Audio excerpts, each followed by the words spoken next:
If you run an agency and you're spending more time posting on Instagram than on LinkedIn, you're probably optimizing for likes instead of clients.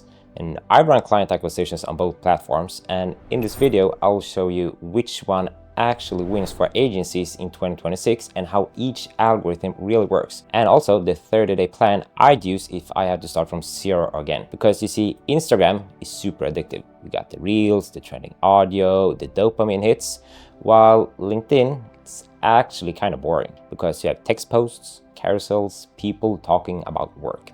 But here's what most agencies miss or overlook. Instagram gives you attention, while LinkedIn, on the other hand, gives you opportunity. On Instagram, the average person is scrolling to escape, while on LinkedIn, the average person is scrolling to solve a problem, build career, or grow their business. They have super high buying and educational intent.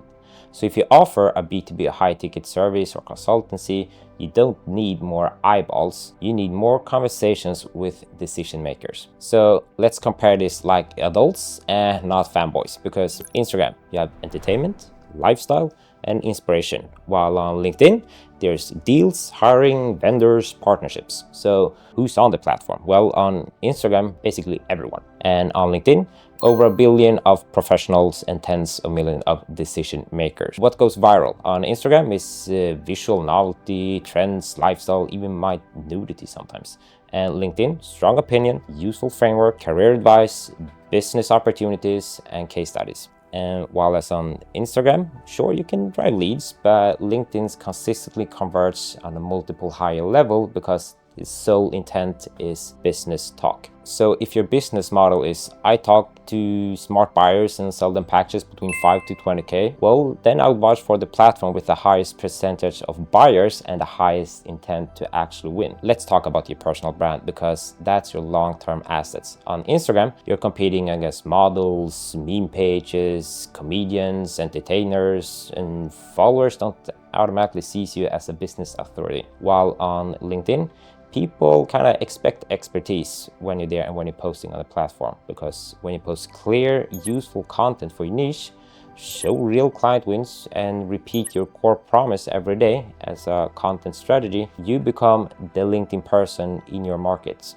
And that makes you higher authority in your niche. So, and that's branding. Basically teach people what you do and how you can help them solve their problem. And you post to keep showing up on their feed, because your DMs, they might feel normal and not creepy when it comes to that part of the personal brand and have a conversation with everyone back and forth. So the algorithm is basically rewarding you for being consistent, a useful expert, because that's how you're gonna rocket your personal brand and pipeline at the same time. So both algorithms, Instagram and LinkedIn, care about two numbers. Do they click or do they keep watching? Because Instagram rewards fast hooks, visual novelty, and short watch time. It's great for getting attention and this broad awareness around your personal brand, but it's kind of weak when it comes to building trust in the B2B space. So LinkedIn rewards strong hooks, often with a conflict and a clear payoff, and posts that start conversation in the comments. That's LinkedIn key unique selling point, and also consistency over time. So if I'm an agency owner and I want my face and name showing up in the feeds attached to a strong opinion and useful frameworks, well, that's going to be more favorable on LinkedIn. And when it comes to the DMs, they need to feel as natural as they build a relationship with me prior from the content. So that's LinkedIn's game. And if I had to start over from scratch, if I were to delete my entire audience and start from zero, then I'll lay out a 30-day game plan, and I'll pick LinkedIn as my home base and Instagram as optional to make it repurposing the main content from LinkedIn. So I'll fix my LinkedIn profile and start by saying I help specific niche add specific results in that time without doing this, following the offer framework. I would post once a day. I will post about problem my niche has or stuck upon.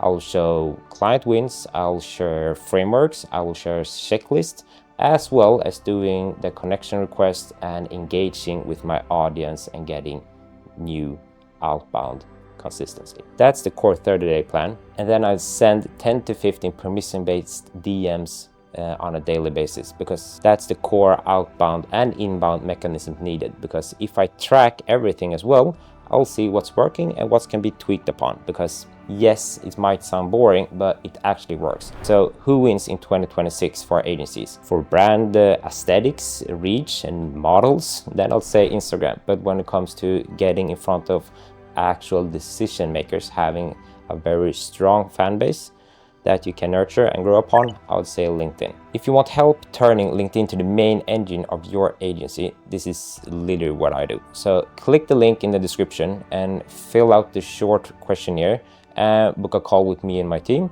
and we'll map out exactly how it looks like to have the LinkedIn sprint implemented in your agency and see how it looks like if you can add up to 50K plus within 90 days. And if it's not a fit, you'll still leave with a clear LinkedIn action plan and you can run it yourself.